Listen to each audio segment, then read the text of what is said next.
তুমি কিছু মনে করনি তো বাবার কথায়? যদি মনে করতাম তাহলে আপনি কি করতেন? সুপ্রভার এরকম প্রশ্নে অনিল অবাক হলো, আমতা আমতা করে বলল, কি করব বলো। বাবার হয়ে আমি ক্ষমা চাইছি, কিছু মনে করিও না আর। ছি ছি ছি, আপনি কেন ক্ষমা চাইবেন? আপনি আমার চেয়ে বয়সে কত বড় মানুষ। আমি এমনিও কিছু মনে করিনি, আন্দাজ করেছিলাম হয়তো এরকমটা হবে, সেজন্য তেমন কিছু মনে করেন। অনিলও চুপ রইল আর উত্তর না দিয়ে। সুপ্রভাও চুপ করে রইল। দুজনের ভিতর নীরবতা কাজ করছে, কেউ মুখ খুলে কথা বলছে না, যেন কথা বলতেই মানা। সুপ্রভাও আর চোখে অনিলের দিকে তাকাচ্ছে মাঝে মধ্যে, পুরোপুরি দৃষ্টি মেলে তাকাতে যেন লজ্জা লাগছে বেশ। নীরবতা ভেঙে অনিল কথা বলল, চলো তাহলে ভেতরে যাওয়া যাক। আপনার বাড়ির ভেতর? হ্যাঁ চলো, আমার মাকে দেখবে না? কিন্তু রূপা, ও যে কোথায় গেল আপনার বন্ধুর সাথে? চিন্তা করিও না, জুনায়েদের সাথে আছে রূপন্তী। তুমি ভেতরে চলো, জুনায়েদ ঠিক ওকে সামলে নেবে বেশ ভালো করে। সুপ্রভা ভিতরে গেল, আগেই বড় ড্রয়িং রুমে গেল অনিলের পিছু পিছু। সেখানে দাঁড়িয়ে রইল কিছুক্ষণ। এখানে দাঁড়িয়ে আছো কেন সুপ্রভা? চলো তোমাকে মায়ের রুমে নিয়ে যাই। মাকে এখানে পাবে না, মা এসব পছন্দ করে না। নেহাত বাবার বন্ধু বান্ধব আছে, সেজন্য ছোট্ট করে অনুষ্ঠান করেছে। সিঁড়ি বেয়ে সুপ্রভা অনিলের পিছু পিছু উঠে গেল। দরজা খুলে অনিলের মায়ের রুমে। অনিলের মা সুনেরা বেগম বিছানায় আধশোয়া হয়ে শুয়েছিলেন। ছেলেকে দেখতে পেয়েই উঠে বসলেন। মা, ও সুপ্রভা, যার কথা তোমাকে বলেছিলাম। রূপন্তীও এসেছে, ও নিচে জুনায়েদের সাথে গল্প করছে। অনিলের সুপ্রভাকে এভাবে পরিচয় করাতে দেখে লজ্জা লাগলো। অনিল সুপ্রভার সম্পর্কে তার মাকে কি বলেছে, অনিল সুপ্রভার সম্পর্কে তার মাকে কি বলেছে সেটা জানার জন্য মন আকুপাকু করছে। আসসালামু আলাইকুম আন্টি, কেমন আছেন? অনিলের মা সুনেরা বেগম হাসি মুখে সালামের জবাব দিলেন। বাহ, তোমাকে তো বেশ সুন্দর দেখতে। বড় কথা, এরকম সুন্দর করে পরিপাটি হয়ে এসেছো, দেখতেও কত সুন্দর লাগছে। তোমার নামের মতনই দেখতে সুন্দর তুমি। সুপ্রভা অনিলের মায়ের দিকে তাকিয়ে মুচকি হেসে জবাব দেয়, ধন্যবাদ আন্টি, আপনিও খুব সুন্দর। সেদিন আর নেই যে সুন্দর বলবে, বয়সের ছাপ পড়েছে চেহারাতে। যাক, তুমি বলেছো, এতেই আমি খুশি।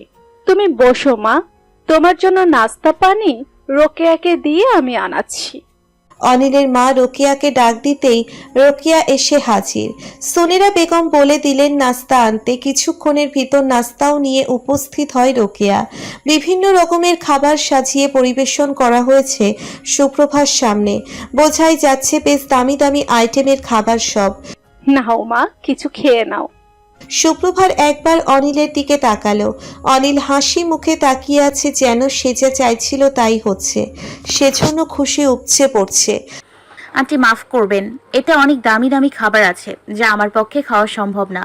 তবে আপনি যখন বলছেন তখন আমি এই শরবতটুকু খেলাম, না হয় কিছু তো খেলাম। সুপ্রভা শরবতের গ্লাসটা হাতে নিয়ে একটুখানি শরবত খেয়ে রেখে দিল। সুনেরা বেগম আর অনিলের মনে প্রশ্ন, সুপ্রভা কিছু খেলো না কেন, প্রশ্ন করে ফেলল। কিছু খেলে না কেন তুমি? খাবার পছন্দ হয়নি? অন্য কিছু আনাবো? না আন্টি, বরং যে সমস্ত আইটেমের খাবার আমাকে খেতে দিয়েছেন, এই খাবারগুলো আমি বা আমার পরিবার খুব সহসা খেতে পারি না বললেই চলে। বলতে দ্বিধা নেই, আমার বাবা একজন রিক্সা চালক, সুতরাং এত দামি খাবার আমরা খেতে পারবো না, নিশ্চয় বুঝেছেন। তবে সেজন্য আমার একটু অভিযোগ নেই, বরং আমি ভালো আছি। এখন এখানে এসে এত ভালো ভালো খাবার খাবো, আর ওখানে আমার বাবা মা ডাল ভাত খাবে, আর আমি এদিকে তাদের ছেড়ে এত ভালো ভালো খাবার খাবো, এটা যে আমার দ্বারা সম্ভব না। আমরা মিলেমিশে থাকি সবাই। তবে আপনি মন খারাপ করবেন না, আপনি আমাকে ভালোবেসে খেতে দিছেন, সেজন্য শরবতটুকু তো খেলাম আন্টি। অনিল চুপ করেই রইল। সুনেরা বেগম কিছুক্ষণ চুপ করে থেকে সুপ্রভার মাথায় হাত রেখে বললেন, শুনেছি তুমি এই আর 1 মাস পর এসএসসি পরীক্ষা দিবে। বয়স তো তেমন বেশি না, মাত্র 17। অথচ তোমার জ্ঞান বুদ্ধি আমাকে মুগ্ধ করেছে মা।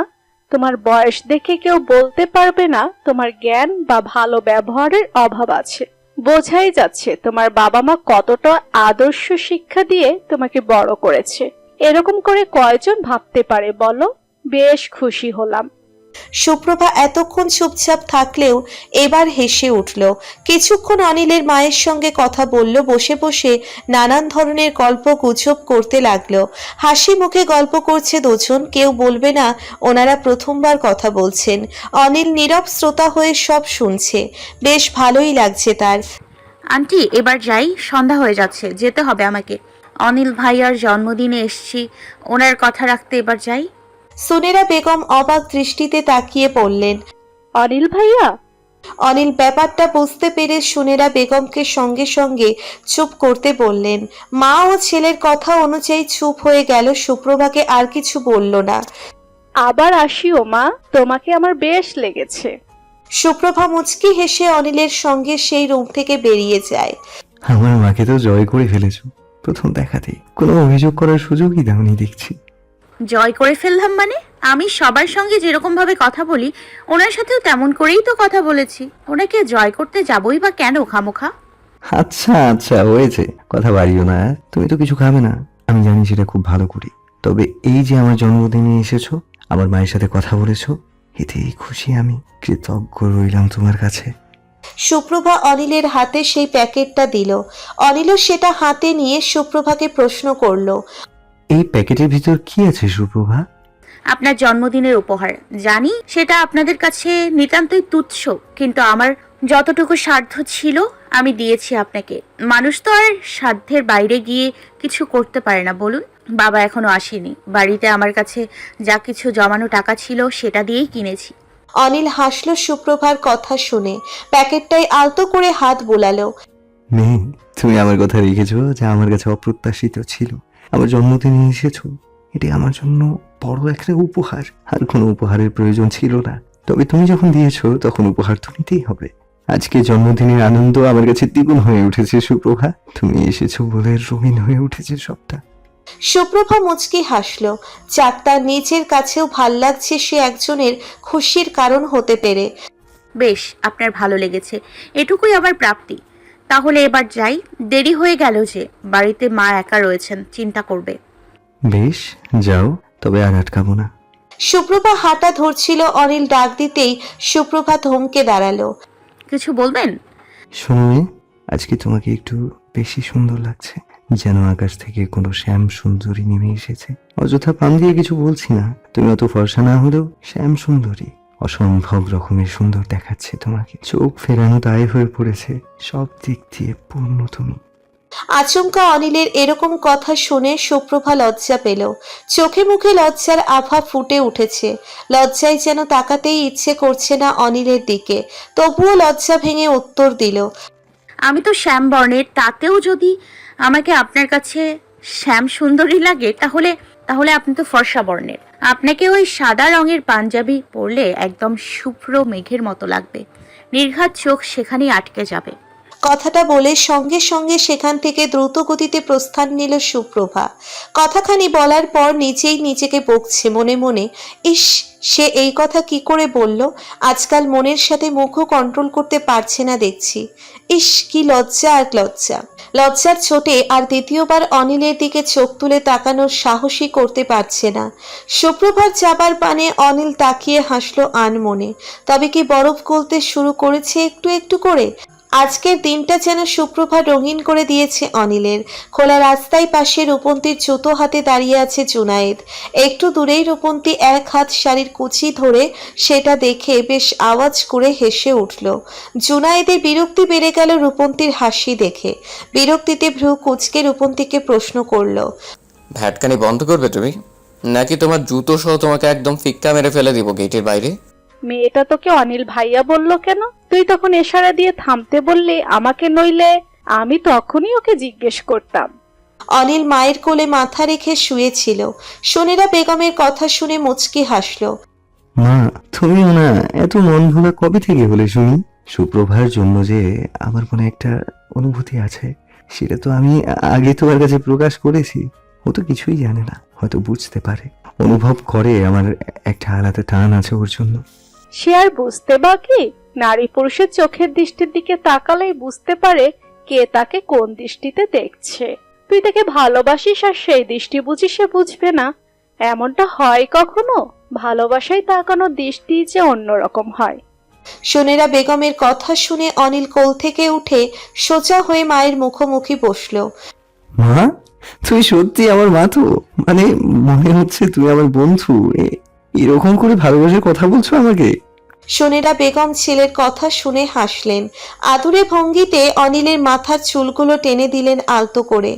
মা, যদি বন্ধুর মতন তোর সঙ্গে না মিশতাম তাহলে তুই এত কথা বলতে পারতিস আমাকে? পারতি না তো তাহলে? আমি তোর জন্মদাত্রী মা ঠিকই, কিন্তু বাবা মায়ের সঙ্গে সন্তানের একটা সুন্দর বন্ধুত্বপূর্ণ সম্পর্ক থাকা উচিত, যাতে সন্তানের কোনো কথা লুকাতে না হয় বাবা মায়ের থেকে। কারণ বিপদে বাবা মায়ের চেয়ে বড় বন্ধু হয় না, বুঝলি খোকা? একদম বুঝেছি মা। আমার ভাগ্য ভালো যে তোমার মতন একটা ভালো মা পেয়েছি আমি। খালি যত সমস্যা বাবাকে নিয়ে। বাবা যে কবে এই ছোট জাত উঁচু জাত এসব থেকে বেরিয়ে আসবে কে জানে। তোর বাবা পুলিশ অফিসার, বড় লোকদের সাথে থাকতে থাকতে মানুষটা ওরকম হয়ে গেছে রে খোকা। নইলে আমি চিনি ওনাকে, আগে এমন ছিল না। ইট পাথরের শহরে এসে মানুষটাই পুরো বদলে গেছে। তবে বদলেছে ঠিকই, কিন্তু আগে তো ছিল অন্যরকম, শুধু উপরে একটু আস্তর পড়েছে।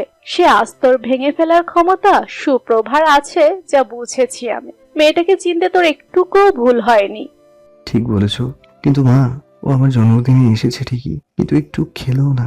এমনকি একটু কেক কাটা অবধি পর্যন্ত অপেক্ষা করলো না। মেয়েটার ব্যক্তিত্ব প্রখর, যা বুঝেছি, সাথে বাবা মার জন্য অদ্ভুত টান। ও যেমন চায় ওকে ওর মতন ছেড়ে দে। মেয়েটা বোধহয় তোকে ভালোবাসে, মনে মনে তোর মতন প্রকাশ করতে পারছে না, মনের ভেতর লুকিয়ে রেখেছে। এই মেয়েকে ভালোবাসা বোঝানো অনেক কঠিন মা। সে ভালোবাসা না, সে বুঝে বাস্তবতা। কঠিন বাস্তবতার দোহাই দিয়ে ঠিক আমাকে ফিরিয়ে দেবে, এটুকু জানি আমি। সোনেরা বেগম দেখলো এতক্ষণ তার ছেলে অনিল হাসি খুশি থাকলেও এবার মুখ গোমরা করে রাখলো। ছেলের জন্মদিনে মন খারাপ, ভাল লাগলো না মায়ের। দ্রুত কথা ঘুরিয়ে ফেললো আর এক দিকে। ছেলের সঙ্গে বসে বসে সেখানেই গল্পগুজব করতে লাগলো কিছুক্ষণ। ভ্যাটকানি কোনো শব্দ? ভালো করে কথা বলতে পারছেন না নাকি? রূপন্তীর রাগত স্বরের আওয়াজ শুনে জুনায়েদের রাগ আরো বেড়ে গেল। জুনায়েদের হাতে রূপন্তীর জুতো এখনো আর রূপন্তী পাশেই দাঁড়িয়ে আছে। তখন রূপন্তী আর জুনায়েদ কথা বলতে বলতে রূপন্তী হোঁচট খেয়ে জুতা ছিঁড়ে ফেলে। তারপর জুনায়েদকে সঙ্গে নিয়ে পাশেই রাস্তার মুচির থেকে জুতো ঠিক করে নেয়। কিন্তু মুচি যখন জুতো ঠিক করছিল, রূপন্তীর চোখ চলে যায় হাওয়াই মিঠাইয়ের দিকে। ব্যাস, মুচি জুনায়েদের হাতে জুতো ধরিয়ে দেয়, আর ওদিকে রূপন্তী আপন মনে হাওয়াই মিঠাই খেতে লাগে দাঁড়িয়ে দাঁড়িয়ে। মাঝ রাস্তায় জুনায়েদের হাতে জুতো ধরিয়ে দাঁড় করিয়ে রেখে রূপন্তী এজন্য জুনায়েদের এত রাগ জমেছে। এই মেয়ে, তোমার জুতো নিবে নাকি আমি ফেলে দিব? রূপন্তী বুঝলো না এবার হাওয়া গরম আছে বেশ, আর খেপানো যাবে না জুনায়েদকে। সে জুনায়েদের পাশে গিয়ে জুতো চোরা নিয়ে নিজের পায়ে পরে ফেললো। একটু জুতো হাতে নিয়েছেন, তাতে কি মান সম্মান খোয়া গেছে নাকি? আশ্চর্য লোক তো আপনি, অথচ এদিকে আপনিই আমাকে টেনে নিয়ে এসেছেন, আর আপনার জন্যই আমার জুতো ছিঁড়ে গেছে। এখন জুতো যদি না সেলাই করতাম আমি বাড়িতে যেতাম কি করে? এতটা রাস্তা খালি পায়ে হেঁটে গেলে পায়ে ফোসকা পড়তো না? সব দোষ তো আপনার নাকি? আপনি না আমাকে টেনে আনতেন, না আমার জুতো ছিঁড়তো। আরে এটা মুখ না, টেপ রেকর্ডার। বক বক করেই যাচ্ছে। টেপ রেকর্ডারও তো দেখি ফেল মারবে আরামসে তোমার কাছে। এত স্পিড কই পাও কথা বলতে? মুখটা বন্ধ রাখতে পারো না? বাঁচাল মেয়ে কোথাকার, কানের পোকা নড়িয়ে দিল একেবারে। জুনায়েদের কথা শুনে রূপন্তী রেগে যায় ভীষণভাবে। তেড়ে যাচ্ছিল জুনায়েদের কাছে, উদ্দেশ্য আরো দু চারটে কথা শুনিয়ে দিবে, তাতে পেটের ভাত হজম হবে। তখন অনিল সেখানে এসে উপস্থিত হয়। আরে আরে রূপা বোন আমার, এত চেতেছো কেন তুমি? ঠান্ডা হও, ঠান্ডা হও। আপনি জানেন না ভাইয়া, আপনার এই বজ্জাত বন্ধু আমাকে বাঁচাল বলেছে। আমি নাকি ওনার কানের পোকা নাড়িয়ে দিছি। এর জবাব দিতে হবে না আমাকে? রূপন্তীর কথা শুনে অনিল জুনায়েদের গালে ঠাস করে একটা চর মেরে দিল। আচমকা চর খেয়ে জুনায়েদ গালে হাত দিয়ে থ হয়ে দাঁড়িয়ে আছে। অনিল তাকে চর কেন মারলো বুঝে উঠতে পারছে না। সে তো অনিলের ভালোর জন্যই রূপন্তীকে তাদের মাঝখান থেকে নিয়ে আসলো, আর সেই বন্ধুই কিনা জুনায়েদকে চর মেরে দিল। দেখো, ওকে চড় মেরে দিয়েছি আমি, হয়েছে তো, এবার চুপ করো। অনিলের কথা শুনে জুনায়েদকে এবার বুঝতে পারে অনিল কেন তাকে চর মেরেছে। আচ্ছা ভাইয়া, সুপ্রভা কই? অনেকক্ষণ হলো আপনার সাথে গেল, দেখছি না যে। এদিকে আপনার বন্ধুর জন্য আমার জুতো ছিঁড়ে গিয়ে কি একটা কাণ্ড হলো। অনিল আশেপাশে তাকিয়ে দেখলো সুপ্রভা একটা বাচ্চা মেয়ের সাথে চেয়ারে বসে বসে কথা বলছে। অনিল, রূপন্তী, জুনায়েদ সেখানে গেল। এই যে ম্যাডাম, এখানে বসে বসে অন্যের বাচ্চা নিয়ে ইয়ার্কি করছেন আর আমার খবর ভুলে গেছেন?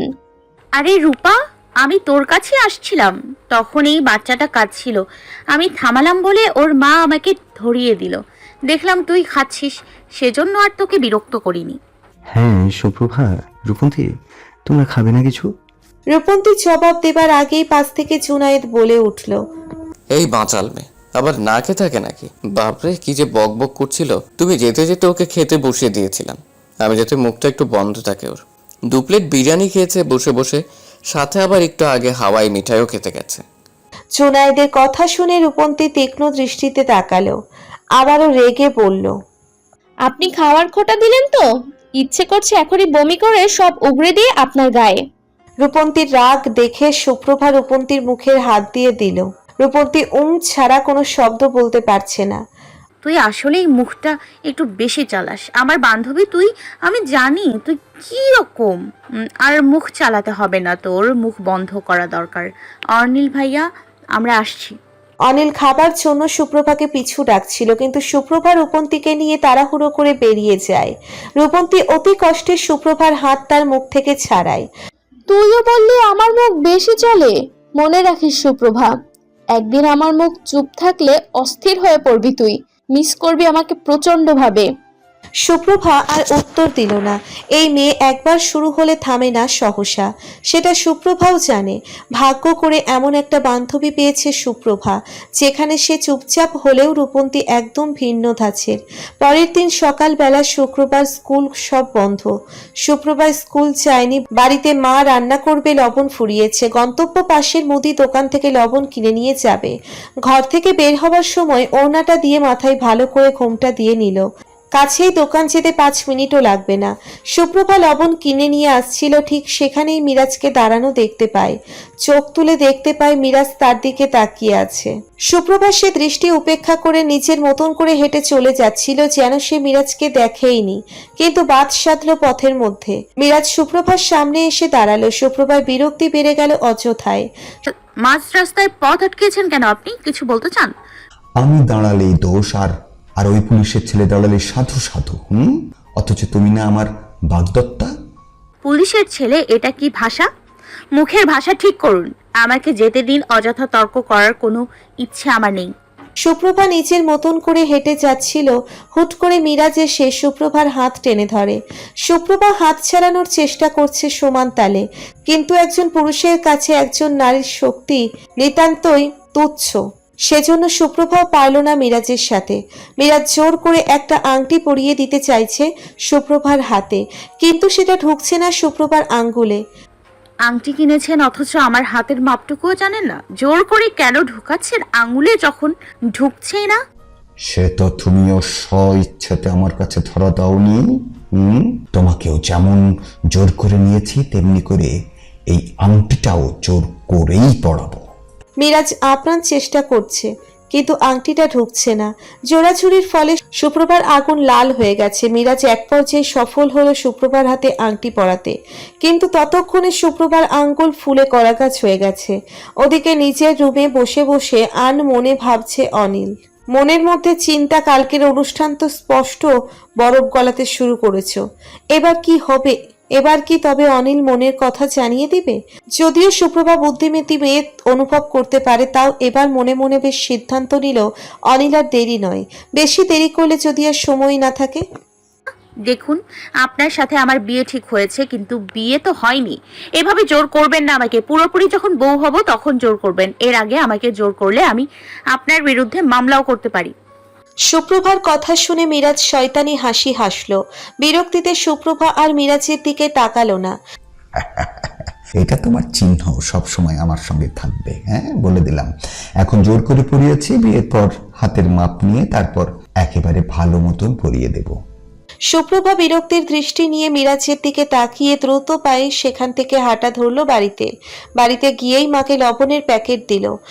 মা, মিরাজের সাথে কি দেখে আমার বিয়ে ঠিক করেছো তুমি? ও ওকে আমার বিন্দু পরিমাণও ভাল লাগে না, সব সময় আমার পিছু পড়ে থাকে, অসহ্য। আরে ও যদি খারাপ হতো তোর বাবা বুঝি এই বিয়েতে মত দিত? দিত না তো বল? তাহলে নিশ্চয়ই থাক। আর দেখ মা, সবসময় ভালো পাত্র খুঁজে পাওয়া যায় না, এটা খুবই মুশকিলের কাজ, কিন্তু আল্লাহ তোর জন্য ভালো পাত্র মিলিয়ে দিয়েছেন, আমাদের এটাই বা কম কিসে? সুপ্রভার রাগ বেড়ে গেল আরো মায়ের কথা শুনে। যেখানে বাবা মা দুজনেই রাজি, সেখানে সুপ্রভা আর কি বলতে পারে?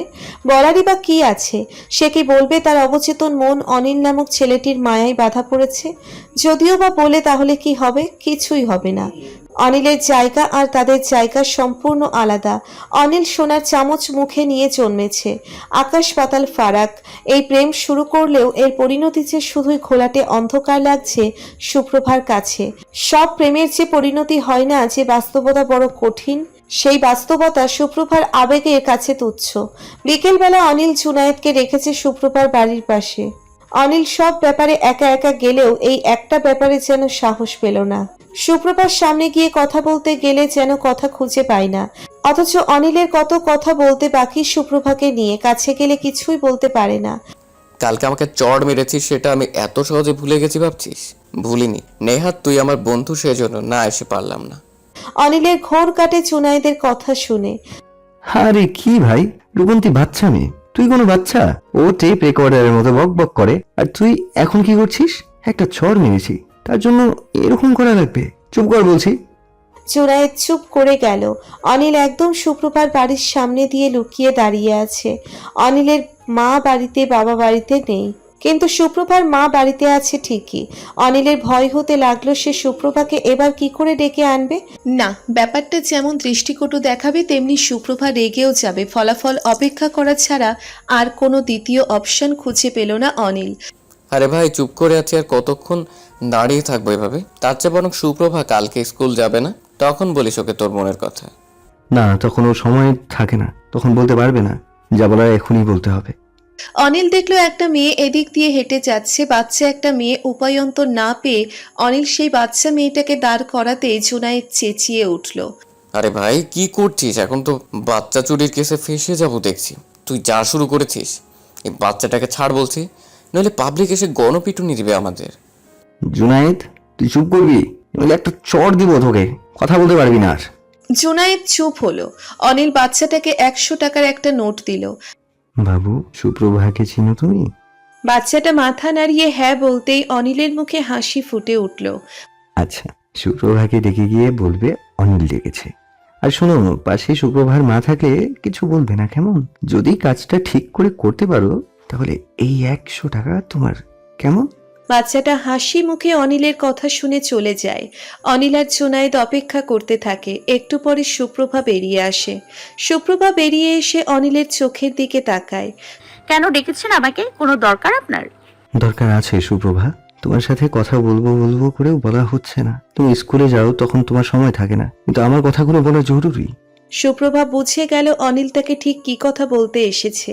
মুহূর্তের মধ্যে নিজেকে শক্ত করে নিল সুপ্রভা। না, তাকে নরম হতে দেওয়া যাবে না, কিছুতেই কঠিন হতে হবে চরমভাবে। তার আগে আমি আপনাকে কিছু বলতে চাই। এই যে আমার হাতে এই আংটিটা দেখছেন? হ্যাঁ দেখছি তো, কিন্তু সুপ্রভা, তোমার আঙ্গুল তো কেমন লাল হয়ে আছে, মনে হচ্ছে কেউ জোর করে তোমাকে এটা পরিয়ে দিয়েছে। শুনুন, তবে কালকে আমাকে পাত্রপক্ষ দেখতে এসেছিল, আর সেখানেই তাদের কথাবার্তা পাকা হয় একেবারে। এই কয়েক সপ্তাহ পরেই আমার বিয়ে হবে। আর এই যে আংটিটা দেখছেন, এটা আমার হবু স্বামী পরিয়ে দিয়েছে আমাকে। আপনার ধারণাই ঠিক, আংটিটা আমার আঙ্গুলে লাগতে চাইনি, কিন্তু এনেছে যখন পড়তে তো হবেই, তাই না বলুন? কথাগুলো বলতে গিয়ে সুপ্রভার গলা ধরে আসছে, কান্না পাচ্ছে ভীষণ করে। নিজেকে দুর্বল লাগছে, কিন্তু নিজের দুর্বলতাকে প্রকাশ না করে শক্ত হয়ে দাঁড়িয়ে রইল। ওদিকে অনিল এক বুক আশা নিয়ে এসেছিল, সে আশা সুপ্রভার কথা শুনে চুরমাচুর হয়ে গেল। একটা গোলাপ এনেছিল সুপ্রভার জন্য, লাল গোলাপ, ভালোবাসার প্রতীক। সেই গোলাপ দিয়েই ভেবেছিল সুপ্রভাকে ভালোবাসার কথা জানাবে, কিন্তু সুপ্রভার কথা শোনা মাত্রই অনিলের হাত থেকে গোলাপটা পড়ে যায়। অনিল একদৃষ্টিতে তাকিয়ে আছে সুপ্রভার দিকে, মেনে নিতে পারছে না যেন। সমস্ত খুশি, আনন্দ, আশা সব একটা কথাতেই শেষ হয়ে গেল। সুপ্রভা মাথা নিচু করে আছে।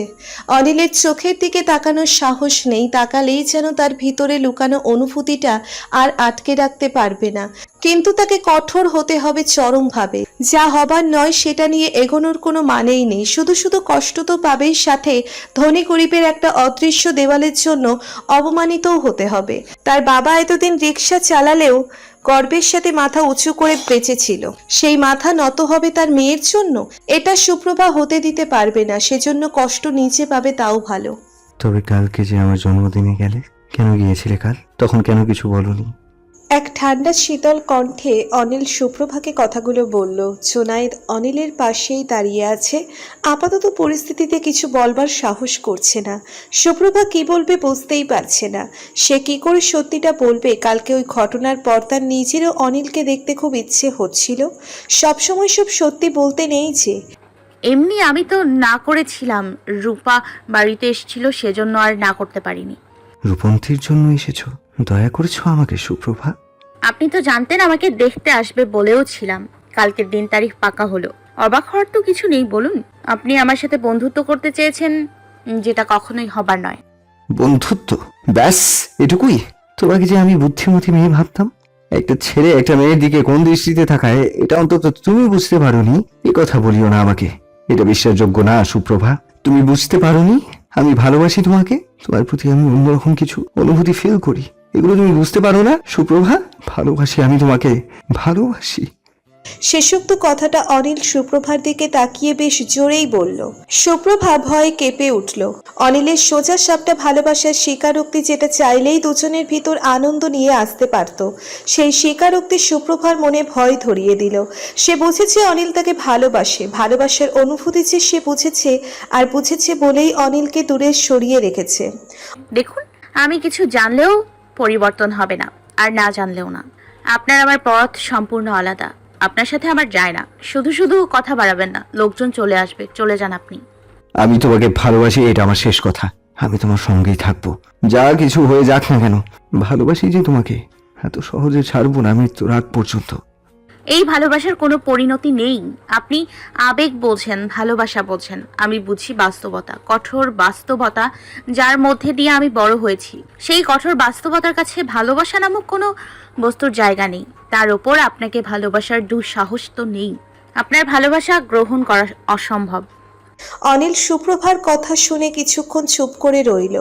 সুপ্রভা আবারও বলতে লাগলো।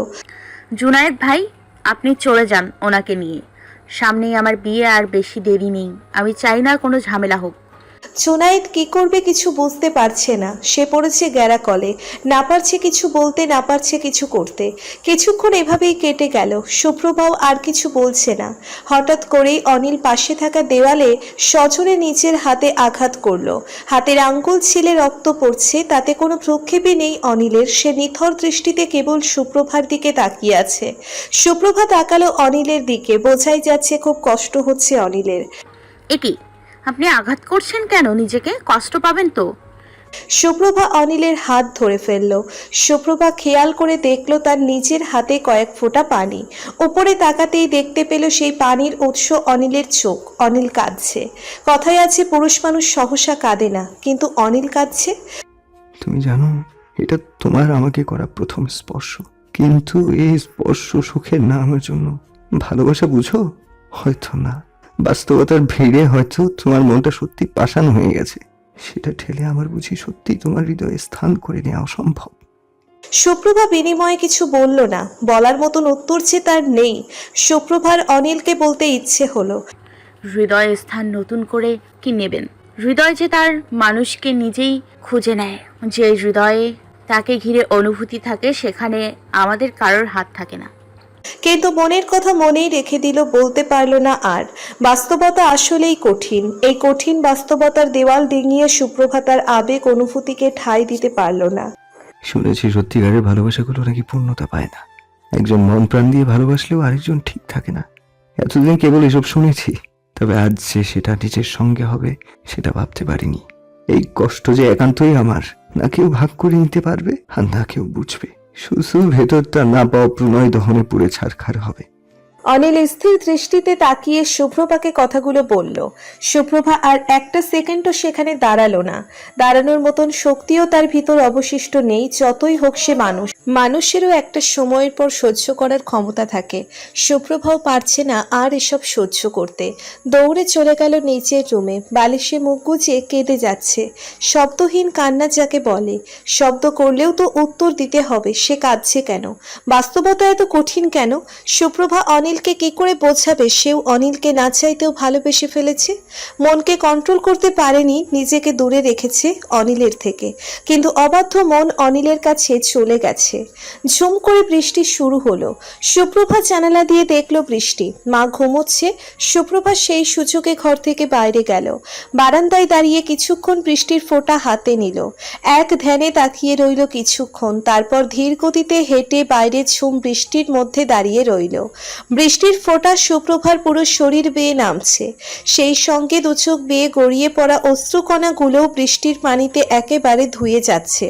কেউ ধরতেও পারবে না। যাক, একদিক দিয়ে ভালোই হলো। এখন আর কাউকে জবাব দিতে হবে না কেন কাঁদছে। হুট করেই ঝুম বৃষ্টি আসায় জুনায়েদ অনিলের হাত টেনে নিয়ে একটু দূরে একটা ছাউনির নিচে দাঁড়ায়।